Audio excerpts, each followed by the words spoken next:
কোত্থেকে যেন হুট করে এসে ছেলেটা আমার পড়ে যাওয়া শাড়ির আঁচলটা বুকে তুলে দিয়ে বলল, শাড়ি যদি সামলাতে না পারো তবে শাড়ি পরেছো কেন? নাকি ফ্যাশন করো? ফ্যাশন না, ফ্যাশন। তোমাদের মতো মেয়েদের জন্যই যুব সমাজ আজ ধ্বংসের পথে। ইচ্ছে করছে এক থাপ্পড় দিয়ে দাঁতগুলো ফেলে দিই। যাও ভেতরে যাও। আবার হা করে তাকিয়ে আছে আমার দিকে, এখনো যায় না দেখি। মারবো নাকি একটা থাপ্পড় গাল বরাবর? আমি কোনো কথা না বলি ছলছল চোখ নিয়ে সেখান থেকে প্রস্থান করি। দিনটা ছিল আবার খালাতো বোনের গায়ে হলুদের দিন। আর যে আমার শাড়ির আঁচল তুলে দিয়েছিল সে হলো আমার খালাতো বোনের ফুফাতো ভাই। সেদিন অনেকটা শখে বসেই শাড়িটা পরি আমি। আমার জীবনের প্রথম শাড়ি পরা হয় ওই দিনই। আম্মু আমাকে নিজ হাতে শাড়িটা পরিয়ে দিয়েছিলেন, অনেকগুলো সেফটি পিনও লাগিয়ে দিয়েছিলেন আমার শাড়িতে। কিন্তু কিভাবে যে শাড়ির আঁচলটা খুলে যায় আমি বুঝতেও পারিনি। আর ফলাফল এমন অপমান, তাও আবার আমার থেকে এত বড় একটা ছেলের কাছ থেকে। সে আমাকে এমন ভাবে অপমান না করলেই পারতো। আঁচল যখন তুলে দিই হেল্প করবি, তাহলে আবার অপমান সূচক কথাগুলো বলার দরকারই বা কি ছিল? ছেলেটার নাম দিহান। আমি এখন দিহানকে দেখলেই দূরে দূরে থাকি। কখন আবার কোন ভুল ধরে, আবার না অপমান শুরু করে দেয়। আমি মুসাররাত, আব্বু আম্মুর একমাত্র সন্তান। আজ পর্যন্ত আম্মু আব্বু আমাকে একটা ধমক পর্যন্ত দেননি, আর থাপ্পড় তো অনেক দূরের কথা। আমি তখন ক্লাস 2তে পড়ি। একদিন আমার প্রাইভেট টিচার আমাকে একটা স্কেল দিয়ে বাড়ি দিয়েছিলেন। আমি বাড়ির কাজ করিনি বলে আমার হাতটা পুরো লাল হয়ে গিয়েছিল, যেন আমার হাতে রক্ত জমে গেছে। আম্মু দেখার সাথে সাথে পরের দিন স্যারকে বিদায় করে দেন। স্যার বলে গিয়েছিল, এমন আদর করে সন্তান লালন পালন করলে সন্তান কোনোদিন মানুষের মতো মানুষ হবে না, ছেলেপেলেকে পিটিয়ে মানুষ করতে হয়। আম্মু উত্তর দিয়েছিলেন, আমার মেয়েকে অমন মানুষ হতে হবে না, যে কিনা ওইটুকু বাচ্চাকে পশুর মতো পেটাতে পারে। গরু কোনো খেতে হামলা করলে রাখাল যেভাবে পেটায় সেভাবে। আম্মু আমার হাত দেখে অনেক কেঁদেছিলেন। আমার থেকে আম্মুই বোধহয় বেশি ব্যথা পেয়েছিলেন। আমি একদিন হাঁটতে হাঁটতে কিভাবে যেন পা স্লিপ করে আমাদের বাসায় বড় আম গাছটার উপরে পড়ে যাই, আর আম গাছে ধাক্কা লেগে আমার মাথায় অনেক আঘাত পাই। আব্বু পরের দিনই ওই আম গাছটা লোক দিয়ে কাটিয়ে ফেলেন। আজ পর্যন্ত কোনো কিছু চাইতে হয়নি আমার, না চাইতেই সব পেয়েছি আমি। আম্মু আব্বু আমার জন্য এনে হাজির করেছেন। আজ রত্না আপুর বিয়ে। আজ পর্যন্ত যত বিয়ে দেখেছি সব বিয়ে হয়েছে বিকেলে, কিন্তু রত্নাপুর কেন যেন রাতেই বিয়ে করার ইচ্ছে হলো বুঝলাম না। বাসায় বলেছি বিয়ে করলে রাতেই করবে, তাই আপুর রাতেই বিয়ে হবে। আমার আব্বুর শখ আমিও রত্নাপুর মতো শাড়ি চুড়ি পরে বধূর সাজে সাজবো, তাই আমাকেও আম্মু রত্নাপুর মতো সবকিছু কিনে দেন। আর পার্লার থেকে এসে রত্নাপুকে সাজানোর পর আমাকেও পার্লারের আপুরা শাড়ি পরিয়ে সাজিয়ে দেয়। রাত হয়ে গেছে, একটু পরে রত্নাপুর বিয়ে। বরযাত্রী এসে খাওয়া দাওয়া করে বসে আছে। আমার ওয়াশরুম পেয়েছে, তাই আমি আম্মুকে বলে আম্মু আর রত্নাপুর কাছ থেকে উঠে বাথরুমে যাবার জন্য ভেতরে যাই। আর তখনই হঠাৎ কারেন্ট চলে যায়। সারা বাড়ি হঠাৎ করেই অন্ধকার। এমনিতেই তো এটা বিয়ে বাড়ি, আর জেনারেটরেরও ব্যবস্থা করা হয়নি। আপু নাকি না করেছেন, বিয়ে করবে রাতে আবার জেনারেটরের ব্যবস্থা করতেও বারণ করেছে। কি অদ্ভুত ব্যাপার স্যাপার। রত্না আপু এত আজব কেন? ভাবতে ভাবতেই হঠাৎ কে যেন রুমাল দিয়ে আমার মুখ চেপে ধরে। আমি লুটিয়ে পড়ি, আর যখন আমার জ্ঞান ফিরে তখন আমি বলে চিৎকার করি। যখন দেখি আমি একটা খাটে শুয়ে, আর দিহান আমার সম্মুখে একটা চেয়ারে বসা। আমি চিৎকার শুনে দিহান উঠে আমার দিকে আসতে থাকে, আর আমি সাথে সাথে ভয় জ্ঞান হারিয়ে ফেলি। কিছুক্ষণ পর চোখ খুলে দেখি দিহান আমার মুখের উপর পানি ছিটাচ্ছে। ওই উঠবি নাকি থাপ্পড় খাবি? ওঠ বলছি। আবার কাঁদে, আর একবার কাঁদলে এক থাপ্পড়ে সব দাঁত ফেলে দেব। আপনি আমাকে তুলে এনেছেন কেন? আমি কি ক্ষতি করেছি আপনার? আমি আর কোনো দিন শাড়ি পরবো না, কথা দিলাম।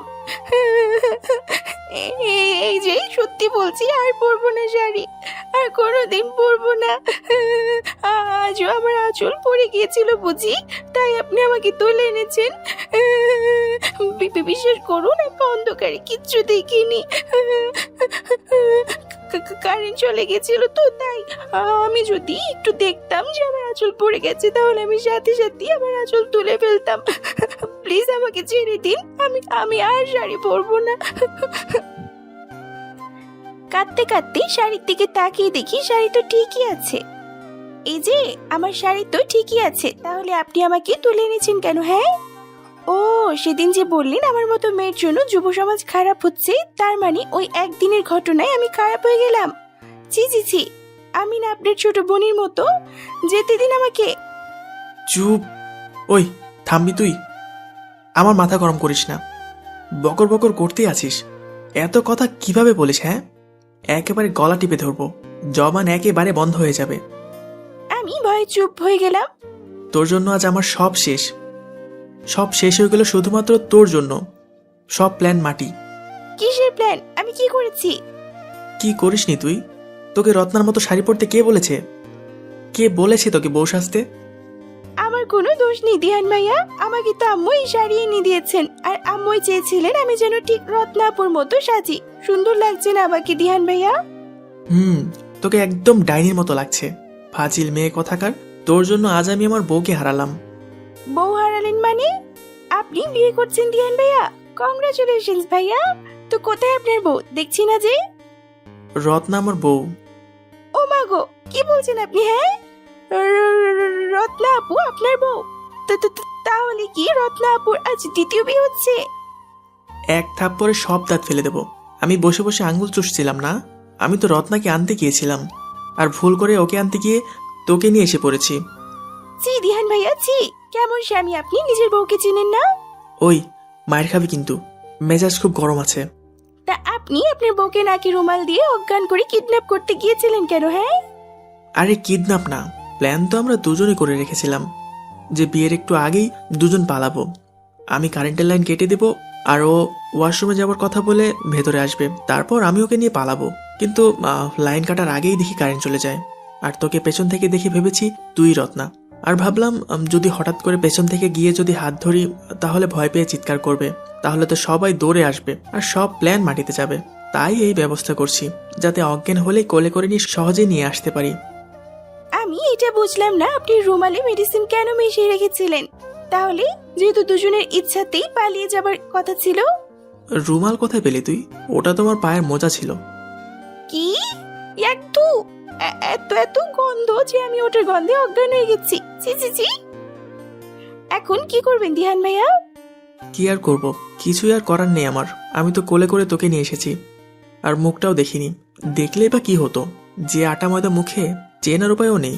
বাসায় এনে দেখি এটা আমার বউ না, এ তো আমার অপ্রিয় শালি। খুব ভালো হয়েছে, এখন তাহলে আপুকে নিয়ে আসুন। তোর আপু বিয়ে করে এতক্ষণে তোর আরেক দুলাভাইয়ের সাথে চলে গিয়েছে। তোর আপুর বিয়ে হয়ে যাবার পরে আমাকে ফোন দিয়ে বলে, নিমক হারাম বেঈমান, এই ছিল তোর মনে? তুই তাহলে মুসাররাতকে নিয়ে পালানোর জন্য এতদিন ভাব ধরেছিলি? আচ্ছা নুসরাত তুই বল, যে মেয়েটাকে আমি সহ্য করতে পারি না তাকে নিয়ে কেন ফুরত হব আমি? আপনি বলেননি আপুকে? আমিও যে আপনাকে সহ্য করতে পারি না। কি বললি? না না না, কিছু না, বাদ দিন, তারপর বলুন কি হলো। তারপর আর কি, ভুল বুঝে লাইনটা কেটে দিয়ে ওর স্বামীর সাথে চলে গেল, আর আমি তোর মতো ডাইনিকে নিয়ে বসে আছি। কি? আমি যাইনি? আচ্ছা, এত সবাই কি দরকার ছিল? খালামণি আর আঙ্কেলকে বলেই তো হতো, তারা খুশিতে খুশিতে বিয়ে দিয়ে দিতেন। বলা হয়েছিল, তারা রাজি না। আত্মীয়ের মধ্যে আত্মীয়তা করতে চান না তারা। ও আচ্ছা, তো এটাই আপনাদের বাসা? তোর মাথায় দেখছি গোবর ছাড়া আর কিচ্ছু নেই। সবাই না বিয়ে বাড়িতে। আচ্ছা, আমি তাহলে এবার যাই, যা হবার তো হয়ে গিয়েছে। ভুল করেছেন আপনারা, মুখে মুখে জামাই বউ না সেজে লুকিয়ে বিয়ে করে রাখলেই পারতেন, তাহলে আর বউটাকে এভাবে হারাতে হতো না। আচ্ছা, এখন তাহলে আমাকে বাসায় দিয়ে আসুন, সবাই হয়তো চিন্তা করছে। চল। একটা প্রশ্ন ছিল। বল। আপনি আমাকে আজ তুই তুই করছেন কেন? আর বারবার শুধু থাপ্পড় মারতে চান কেন? হ্যাঁ, এটা কি আপনার রোগ নাকি? দিহান এবার চোখ বড় বড় করে আমার দিকে তাকিয়ে বলল, এখানে কয়টা প্রশ্ন হলো? না মানে। চলো বাসায় দিয়ে আসি। দিহান আমাকে নিয়ে গিয়ে বাসার সামনে নামিয়ে দিয়ে বলল, তুমি যাও, আমি আর ও বাড়িতে পা রাখবো না। আমার আর রত্না আপুর বাসা একটাই, কারণ রত্না আপু একদিকে আমার খালাতো বোন, অন্যদিকে আবার চাচাতো বোন, আর কি আমার চাচুর বিয়ে করা হয়েছে আমার খালামণিকে। আচ্ছা যান তাহলে, মন খারাপ করবেন না যেন। আর সরি, আর আরেকটা কথা, ভালোই হয়েছে রত্নাপুর সাথে আপনার বিয়ে হয়নি, কারণ আপনাকে আমার একদমই পছন্দ না। অপ্রিয় একজন মানুষ আপনি আমার। আপনাকে আমার দুলাভাই বলতে হতো, চোখের সামনে থাকতেন প্রায়। কি জঘন্য একটা ব্যাপার হতো। তাই যা হয়েছে খুব ভালো হয়েছে। অপ্রিয় মানুষটাকে আজকের পর আর দেখতে হবে না, আর দুলাভাইও ডাকতে হবে না। তবে রে, আমি হাসতে হাসতে দৌড়ে বাড়ির ভিতরে ঢুকে গেলাম। দাঁড়াও, জি আঙ্কেল। এ বাড়িতে তোমার আর কোনো জায়গা নেই। মানে বেরিয়ে যাও এই বাড়ি থেকে। কেন আঙ্কেল? তুই আমাদের মান সম্মান মাটির সাথে মিশিয়ে দিয়েছিস, আমাদের মুখে চুনকালি মেখেছিস। কি করেছি আমি খালামণি? কি করেছি তাই না? বাড়ি ভরা মেহমানের সামনে আমাদের নাক কেটেছিস তুই। পুরো এলাকার সামনে মান ইজ্জত ডুবিয়ে দিয়ে বলছিস কি করেছি। আম্মু, খালামণি আর আঙ্কেল কি বলছে এসব? আমি তো কিছুই বুঝতে পারছি না। তোর মা কি বলবে? তোর মায়ের কিছু বলার মতো মুখ রেখেছিস? যা, বেরিয়ে যা এ বাড়ি থেকে। আম্মু দাঁড়িয়ে দাঁড়িয়ে কাঁদছে। ও আম্মু, তুমি কাঁদছো কেন? ওই, তুই আমার বোনকে আম্মু বলে ডাকবি না। যা, তুই তোর নতুন আম্মুর কাছে যা। এই বলে খালামণি আমাকে দিহানের মায়ের পায়ের কাছে ধাক্কা দিয়ে ফেলে দিল। আমি অসহায়ের মতো মাথা তুলে উপরের দিকে তাকাতেই দিহানের মা আবার দুহাত ধরে আমাকে ওঠালেন। উঠো মা, উঠো। আমার সাথে সবাই কেন এমন করছে বলতে পারবেন আন্টি? দিহান কোথায়? সে তো বাসায়। চলো আমার সাথে। কোথায় যাব? আমাদের বাসায়। আপনাদের বাসায় কেন যাব আমি? কেন যাবি মানে? ওনার ছেলের সাথে পালাতে পেরেছিস, আর এখন ওনার সাথে ওনার বাসায় যেতে পারবি না কেন? খালামণি, কি বলছেন এসব? আমি কেন পালাতে যাব দিহান ভাইয়ের সাথে?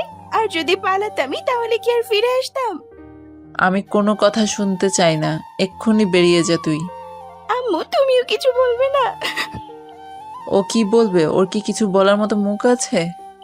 প্লিজ আঙ্কেল, আমাকে এভাবে বের করে দিবেন না। আমার কোনো দোষ নেই, বিশ্বাস করুন। বেরিয়ে যাও। চলো মা, বাসায় চলো। এখন সবাই রেগে আছে, পরে সব ঠিক হয়ে যাবে। মাথা ঠান্ডা হলেই আমি তোমাকে দিয়ে যাব এখানে। আম্মু একবার এসে আমার কাছে এসে আমাকে জড়িয়ে ধরে কাঁদতে কাঁদতে ভিতরে চলে গেল। আমি শুধু আম্মুকে বললাম, তোমার মেয়ে নিরপরাধী আম্মু। চলো মা, আমার সাথে চলো। আমি মুখ বুজে সহ্য করে দিহানের মা এবং বোনের সাথে দিহানদের বাসায় চলে এলাম। আমি চাইলেই পারতাম রত্নাপুর রহস্যটা সবার সামনে খুলে দিতে, কিন্তু বললাম না, কারণ কারো খারাপ আমি চাই না। এখন সবাই ভাবতে পারেন দিহান ভাইয়া রত্না আপুর ফুফাতো ভাই হলে আমারও তো ফুফাতো ভাই হয়। যেহেতু রত্না আপু আমার খালাতো ভাইয়ের সাথে চাচাতো বোনও, তাহলে আমি কেন দিহান ভাইয়াকে রত্না আপুর ফুফাতো ভাই বলছি? আর এটাও ভাবতে পারেন নিজের বোনের ছেলের কাছে কেন বিয়ে দিতে রাজি হলেন না আঙ্কেল? আসলে নিজের মায়ের পেটের বোন হলে তো হয়তো ঠিকই বোনের ছেলের কাছে নিজের মেয়েকে বিয়ে দিতেন আঙ্কেল, কিন্তু দিহান ভাইয়ার মা তো আঙ্কেলের আপন বোন না। সেক্ষেত্রে দিহান ভাইয়াও রত্না আপুর আপন ফুফাতো ভাই না? আঙ্কেল নাকি ব্যবসার কাজে একবার অনেক বড় সমস্যায় পড়েছিলেন, আর সেদিন দিহানের বাবা আঙ্কেল অনেকগুলো টাকা দিয়ে সাহায্য করেছিলেন। আর তার কিছুদিন পর দিহানের আব্বু স্ট্রোক করে মারা যান।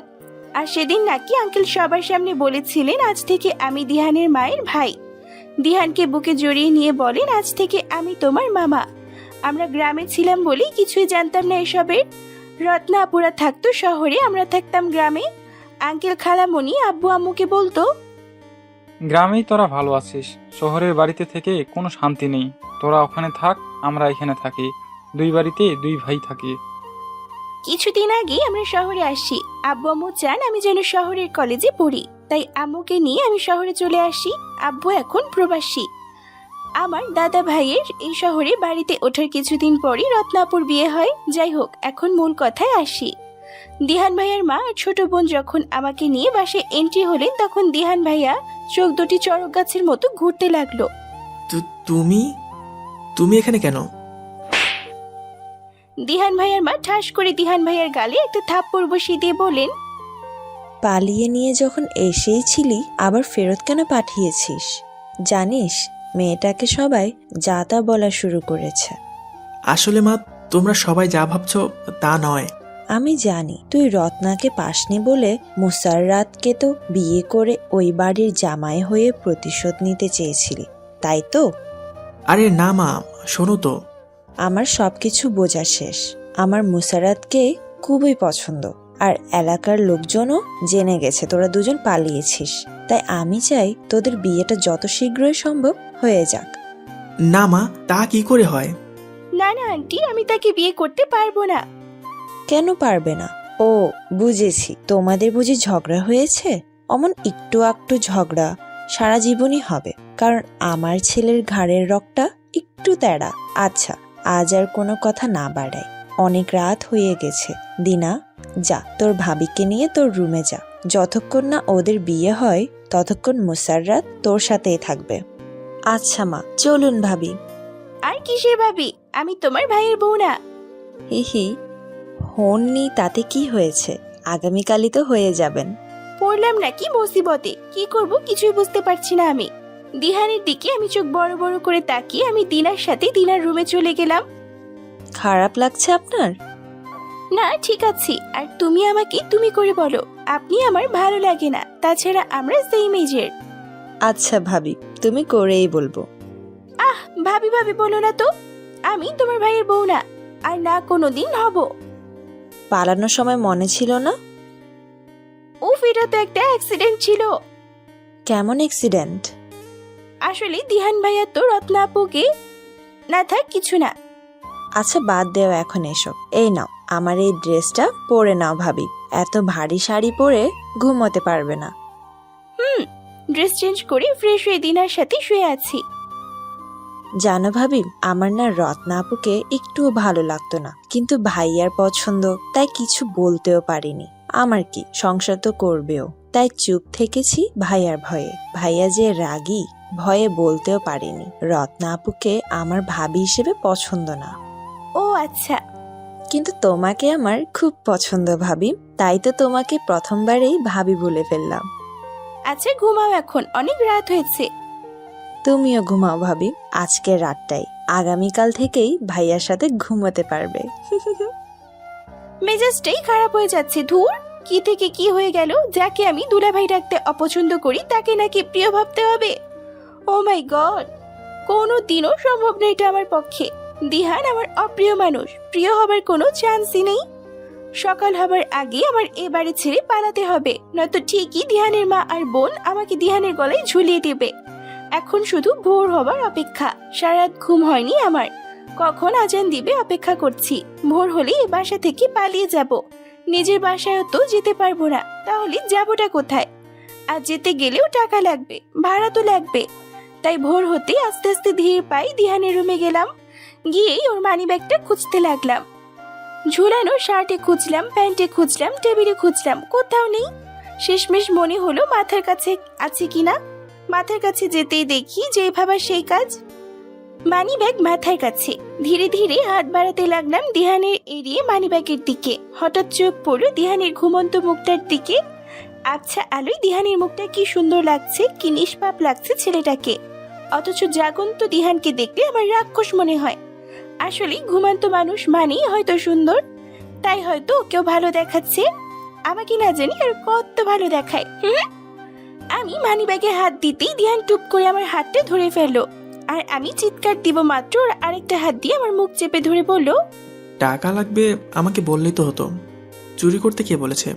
এতদিন জানতাম যুব সমাজ খারাপ করার গুণ বিদ্যমান আছে, এখন দেখছি চুরি বিদ্যাও জানা আছে। ছি। এমন ভাবে মুখ চেপে ধরেছে আমি কোনো নিঃশ্বাসও নিতে পারছি না। আর কিছুক্ষণ এভাবে ধরে রাখলে দম আটকে মারাই পড়বো আমি। আমার যেই হাতটা ছাড়া ছিল তাড়াতাড়ি করে সেই হাত দিয়ে দিলাম জোরে এক চিমটি। চিমটি খাওয়ার সাথে সাথে উফ বলে ছেড়ে দিল দিহান আমার মুখ। আমি জোরে জোরে নিঃশ্বাস নিতে থাকলাম। উফ, এইভাবেই কেউ মুখ আটকে ধরে? হ্যাঁ, একটুর জন্য দমটা বেরিয়ে যায়নি। আপনি খারাপ সেটা জানতাম, তবে খুনিও যে সেটা জানতাম না। চুপ। চুরি করতে আসছে আবার বড় বড় কথা। আর মা আমার পিছে উঠে পড়ে লেগেছে এই চুন্নিকে দিয়ে আমাকে বিয়ে করাবে বলে। এই চুন্নি বিয়ে করলে আমার মানিব্যাগ সারা জীবনই ফাঁকা থাকবে, টাকা আর থাকবে না। আপনাকে বিয়ে করবো আমি? হ্যাঁ, আয়নায় ভালো করে মুখটা দেখেছেন একবার? চিরকুমারী থাকবো, তবু অপ্রিয় মানুষকে প্রিয় বানাবো না। আমিও ঠিক তাই, চিরকুমার থাকবো, তবু ওই চুন্নিকে বিয়ে করব না। তো ওই হ্যালো, আমি শুনি না ওকে। আপনি আমার রুমে চুরি করতে আসিনি। তো মানিব্যাগটা সেবা করতে এসেছিলে বুঝি? আরে আমার কথা তো শুনবেন। কি আর অজুহাত দেওয়ার আছে তোমার চুন্নি? আরে শোন তো আগে। কি আমাকে তুই করে বলা হচ্ছে? সেদিনকার মেয়ে আমাকে কিনা তুই করে বলে? উফ, আমাকে কিছু বলতে তো দিন, সকাল হয়ে যাচ্ছে, সবাই উঠে তো কেলেঙ্কারি হয়ে যাবে। কি আর হবে, সবাই ভাববে দুজন দুজনকে ছাড়া আর থাকতে পারছিলাম না, তাই বিয়ের আগেই বাসর করতে। আমি দিহানকে কথাটা শেষ করতে দিইনি, আমার হাত দিয়ে ওর মুখটা আটকে ধরি। দিহান চুপ হয়ে যায়, আমার চোখের দিকে তাকিয়ে থাকে এক ধ্যানে। আমি ওর মুখ ধরেই ফিসফিস করে বলতে লাগলাম, আপনি আমাকে পছন্দ করেন না, আমিও আপনাকে পছন্দ করি না। আপনি আমাকে বিয়ে করতে চান না, আমিও আপনাকে বিয়ে করতে চাই না। আপনি আমাকে ভালোবাসেন না, আমিও আপনাকে ভালোবাসি না। কিন্তু এলাকাবাসী আর আমাদের পরিবার ভাবে আমরা দুজন দুজনকে ভালোবাসি আর একসাথে সারা জীবন থাকার জন্য পালিয়েও গিয়েছিলাম। তাই আমার পরিবার আমাকে দিল বাসা থেকে বের করে, আর আপনার পরিবার চাচ্ছে আমাদের বিয়ে দিতে। দিহান মাথা ঝাঁকিয়ে হ্যাঁ বলছে, কারণ আমি ওর মুখটা আটকে রেখেছি। আর আমরা চাচ্ছি যাতে কোনোভাবেই এই বিয়েটা না হয়, সেই জন্য আমি সারাত ভেবে এই সিদ্ধান্ত নিয়েছি যে ভোর হতেই আমি এই বাড়ি ছেড়ে পালিয়ে যাব। আমার বাসায় তো আমাকে উঠতে দিবে না, তাই আমার অন্য কোথাও যেতে হবে। আমার বান্ধবীদের বাসায় যেতে হলেও তো ভাড়া লাগবে, তাই না? টাকা লাগবে আমার। তাই আমি আপনার রুমে এসেছি টাকা নিতে, যাতে আমি ভাড়া দিয়ে যেতে পারি। আর আপনাকে ডাকিনি কারণ আপনি গভীর ঘুমে আচ্ছন্ন ছিলেন। আমি চুন্নি না, ওকে? আমার কথা শেষে এবার দিহানের একটা চিমটি দিয়ে বসে, আর আমি আ করার আগে আমার মুখ চেপে ধরে। এবার আর নাক সহ ধরেনি, তাই নিঃশ্বাস নিতে কষ্ট হচ্ছে না। আমার মুখ ছাড়তে বলার ইঙ্গিত ছিল এই চিমটি, আর তোমার মুখ আবার চেপে ধরার কারণ হচ্ছে যেন সাউন্ড না করো আর শব্দ বাইরে না যায়। দিহান আমার মুখ থেকে হাত সরিয়ে বলে, এই নাও মানিব্যাগ, এটা সহই নিয়ে যাও, তবু আমাকে মুক্তি দাও। যেখানে খুশি সেখানে চলে যাও। সারা রাত ঘুমাতে পারিনি রত্নার কথা ভেবে। ভোর হবার একটু আগেই চোখটা লেগেছিল, আর তুমি এসে আবার ঘুমটা ভেঙে দিলে, ক্ষতটা তাজা করে দিলে। সরি আপনার ঘুম ভাঙানোর জন্য আর আপনার ক্ষতটা তাজা করার জন্য। এবার যাও, সাবধানে যেও, ভালো থেকো, যাও পালাও। যাচ্ছি, কষ্ট করে ভুলে যাওয়ার চেষ্টা করবেন, ভালো থাকবেন। আমি মানিব্যাগটা নিয়ে যেই না পা বাড়িয়ে যেয়েছি, এর মধ্যেই দিহানের ফোন বেজে ওঠে। হ্যালো রত্না। তুমি কি সত্যি সত্যি মুসাররাতকে নিয়ে পালিয়েছো? জানো, আমি সারা রাত ঘুমাতে পারিনি, কত কি ভাবছিলাম। এই বুঝি তুমিও কি? আমি কি পেরেছি ঘুমাতে? আমিও তো কত কি ভেবেছি। এই বুঝি তুমি তোমার হনুমান বরকে? না না, আমি এখনো তোমারই আছি। তুমি আমাকে বলো, মুসাররাত কই? ও তো নেই। নেই মানে? আরে শোনো আগে, আমি তোমাকে মনে করে ভুল করে ওকে নিয়ে চলে এসেছি। পরে দেখি ও, আর ততক্ষণে তুমি হনুমানের বউ হয়ে গেলে। তাহলে তোমরা পালাওনি? আরে না, ওটা একটা ভুল ছিল, সবাই আমাদের ভুল বুঝেছে। কিন্তু মুসাররাত কই এখন? ওকে বাসা থেকে বের করে দেওয়ার পর ও আমাদের বাসায় চলে এসেছিল, আর এখন যেন কোথায় চলে গেল। মা আমাদের বিয়ে দিতে চান। আমার পক্ষে ওকে বিয়ে করা সম্ভব না, কারণ আমার মন জুড়েছে শুধুই তুমি। তাই আমি ওকে তাড়িয়ে দিয়েছি, যাতে আমার ওকে বিয়ে না করা লাগে। ওরে আমার বল্টু শোনা, কিভাবে থাকবো আমি তোমাকে ছাড়া, বলো তো? আর থাকতে হবে না আমাকে ছাড়া। সকালটা হলেই আমি চলে আসবো তোমার কাছে, তুমি রেডি থেকো। তারপর আমরা দূরে কোথাও চলে যাব। আমার কাছে এখন অনেক সোনা গহনা টাকা পয়সা আছে, আরামসে এগুলো দিয়ে 3 মাস হানিমুন করে বাসায় ফিরতে পারবো। ততদিনে সব স্বাভাবিক হয়ে যাবে। আর পালানো মাত্রই আমি হনুমানটাকে ডিভোর্স লেটার পাঠিয়ে দিব, ঠিক আছে? জান, ঠিক আছে, তুমি তাড়াতাড়ি চলে আসো। আমি রইলাম তোমার অপেক্ষায়। ওদের দুজনেই কথা শেষে আমি বললাম, কাজটা কি ঠিক হবে? ভালোবাসার সামনে সব ঠিক। কিন্তু আপু তো এখন অন্যের স্ত্রী, একটা পরিবারের বউ, দুটো পরিবারের সম্মান। তোমার এখন পাকনামো না করলেও চলবে, তুমি তোমার রাস্তা দেখো। যা করবেন একটু ভেবে চিন্তে করবেন। আসি, আল্লাহ হাফেজ। যাও প্লিজ, গিয়ে আমায় রক্ষা করো প্লিজ। আন্টি আর দিনার ঘুম ভাঙার আগে আমি দিহানের বাসা ছেড়ে পালালাম, উদ্দেশ্য বান্ধবীর হোস্টেল। কিছু দূর যেতেই সামনে রিক্সা পেয়ে গেলাম, রিক্সায় উঠেই দীর্ঘশ্বাস নিলাম। উফ, বেঁচে গেছি। এখন আমায় আর পায় কে? হুহু। রিক্সাটা কিছু দূর যেতেই দেখি কে যেন আমাকে ডাকছে। মুসাররাত, ওই মুসাররাত, থাম বলছি, থাম। রিক্সাওয়ালা রিক্সা থামিয়ে দেয়, আর আমার সামনে এসে হাজির হন আমার আঙ্কেল ওরফে চাচা। তিনি হাঁটতে বেরিয়েছেন, প্রতিদিন সকালে হাঁটতে বের হন তিনি। এমনকি রত্নাপুর বিয়ের দিনও হেঁটেছেন। এত সকালে কই যাচ্ছিস তুই? না মানে আমি কি না মানে আমি? কথা বলছিস না কেন? এত সকালে কোথায় যাচ্ছিস? কি বলবো, দিশা না পেয়ে বুদ্ধি কাটিয়ে কেঁদে দিলাম। কি হয়েছে? কাঁদছিস কেন? আঙ্কেল দিহান আমাকে ওর বাসা থেকে বের করে দিয়েছে। বলেছে ও নাকি আমাকে বিয়ে করবে না, আর বলেছে আমার যেদিকে দু চোখ যায় সেদিকে চলে যেতে। আপনি তো আমার বাসায় তুলবেন না, তাই আমার যেদিকে দু চোখ যায় চলে যাচ্ছিলাম। নাক টেনে আবার কান্না শুরু করলাম। আমি মনে মনে তো খুশি, আঙ্কেলের মন বোধহয় গলে গেছে। এখনই তিনি আমাকে তার বাসায় নিয়ে যাবেন, আমি শিওর। কি এত বড় সাহস ওর? ও আমার বাড়ির মেয়েকে বলেছে যেখানে খুশি সেখানে চলে যেতে। আমাদের বাড়ির মেয়ে কি এতই সস্তা? চল আমার সাথে, এক্ষুনি আমি তোকে আমার সাথে নিয়ে যাব। ইয়াহু, আঙ্কেলের মন গলে গেছে। ডিঙ্কা চিকা হুজরাত তাড়াতাড়ি নিজের বাড়ি চলে যাচ্ছে, কিন্তু কিছু দূর যাবার পর আমার চোখ দুটো যেন কপালে উঠে গেল। এ কি, আমরা কোথায় যাচ্ছি আঙ্কেল? কোথায় আবার? দিহানদের বাসায়। ও আমাদের মেয়েকে বাসা থেকে বের করে দিবে, আর আমরা বসে বসে আঙ্গুল চুষবো নাকি? চল তুই আমার সাথে, আজ ওর একদিন কি আমার একদিন। আঙ্কেলের কথা শুনে আমি সাধারণ কান্না কাঁদবো নাকি চিৎকার করে কাঁদবো কিছুই বুঝতে পারছি না। ওইদিকে তো রত্নাপর দিহান ভাইয়া পালানোর প্রস্তুতি নিচ্ছে। এখন কি হবে? বাসায় ঢুকতেই দেখি দিহান ভাইয়া বাইরে দাঁড়ানো। ও আমাকে দেখে যেন ভূত দেখলো। চোখ দুটো ইয়া বড় বড় করে রাগী ভাবে আমার দিকে তাকালো, আর আমি আমার ডান হাত দিয়ে আমার ডান কানটা ধরে অসহায় দৃষ্টিতে দিহানের চোখের দিকে তাকাতেই ঠোঁটের ইশারায় বিনা শব্দে উচ্চারণ করলাম, সরি।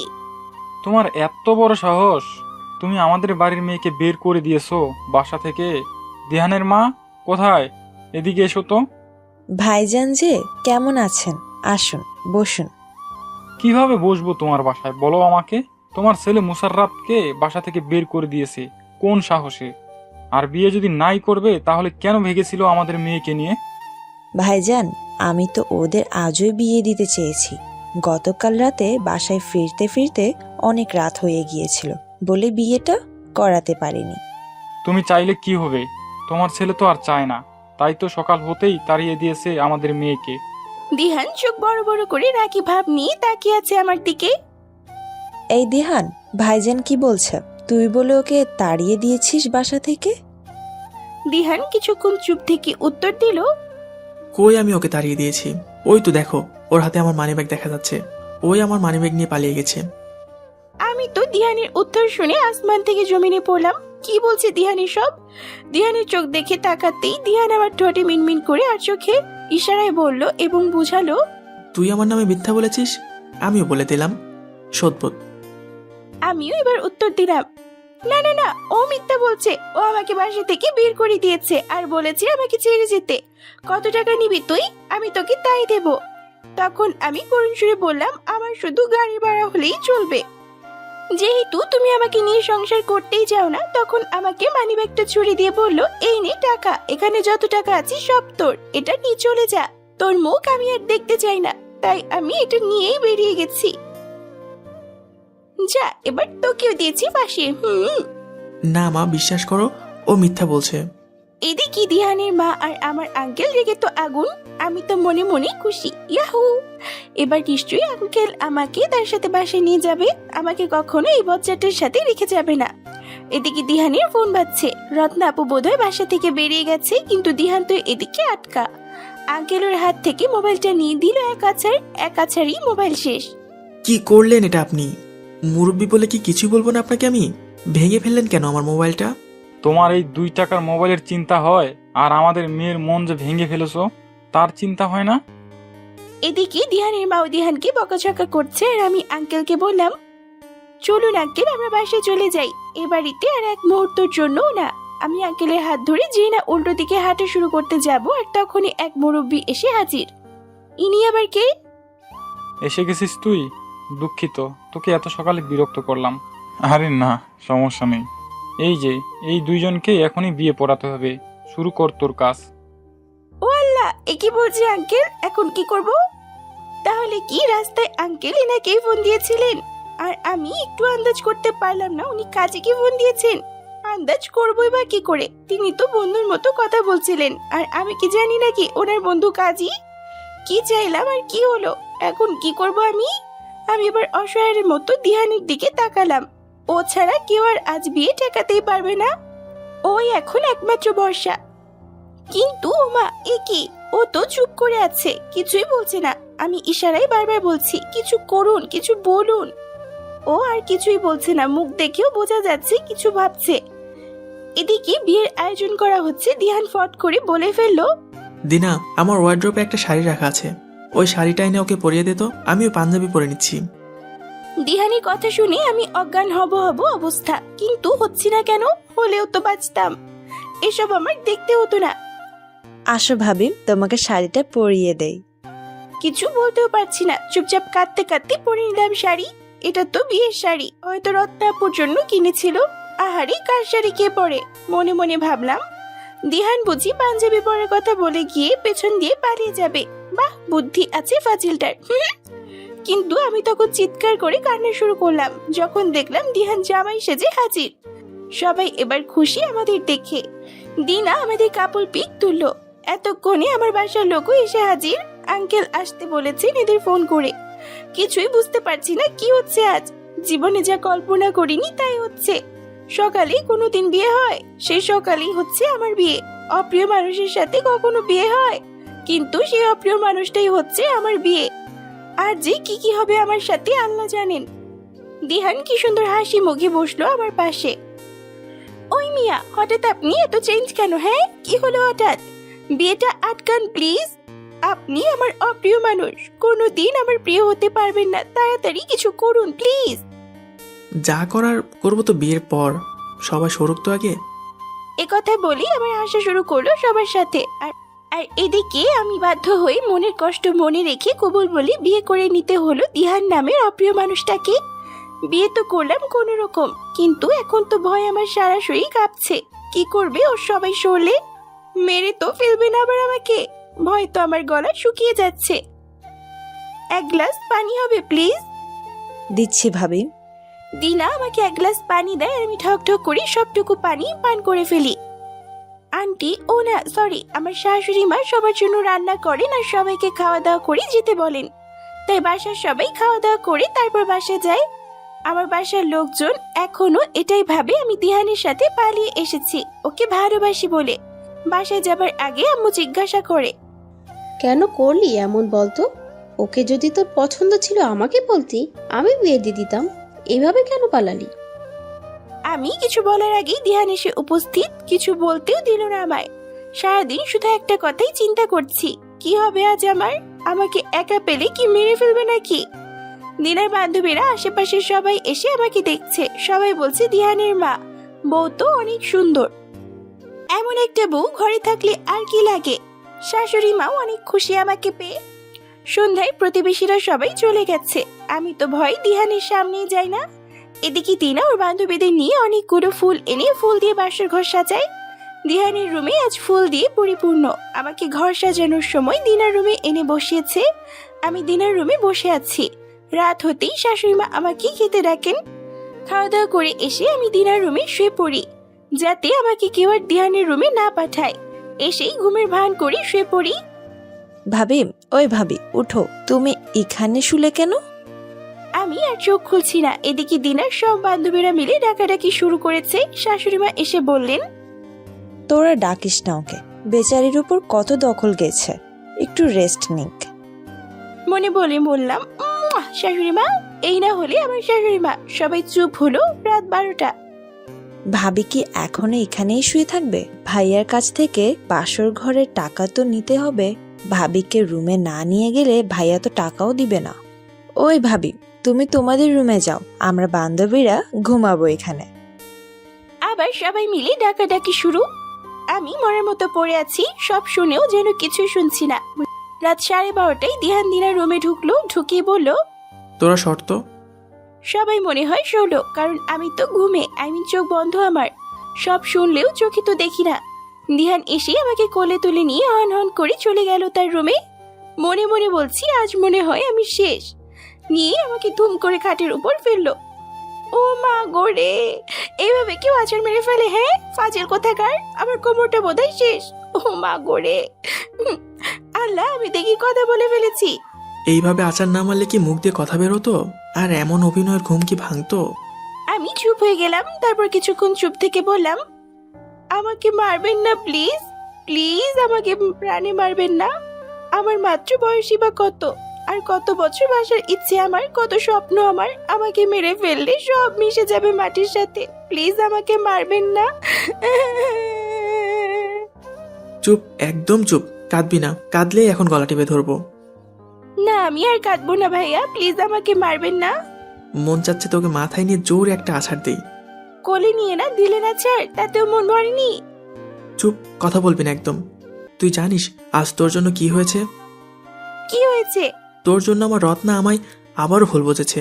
ও আমার বন্ধু রাব্বিকে ফোন দিয়ে কত কান্নাকাটি করেছে জানিস। বলেছে আমি ওকে আজও ঠকালাম। ও সব ছেড়ে আমার জন্য চলে এসেছিল, আর আমি যাইনি। ও আমাকে কোনো দিন মাফ করবে না, আর ভুল বুঝবে না কেন। আমার মোবাইলটাও যে বন্ধ করে রেখেছি, অথচ মোবাইলটা তো তোর চাচা ভেঙে ফেলেছে। সেটা ওকে কিভাবে বোঝাবো আমি? আমার চাচা কেন বলেন? হ্যাঁ বলুন, ওর বাবা ভেঙে ফেলেছে। এক থাপ্পড়ে সব দাঁত ফেলে দেবো, আর একটাও যদি কথা বলিস। এদিকে হঠাৎ ফোন বাজে আওয়াজ। কার ফোন বাজে? আমাদের কারো তো ফোন নেই। রাব্বির ফোন এটা।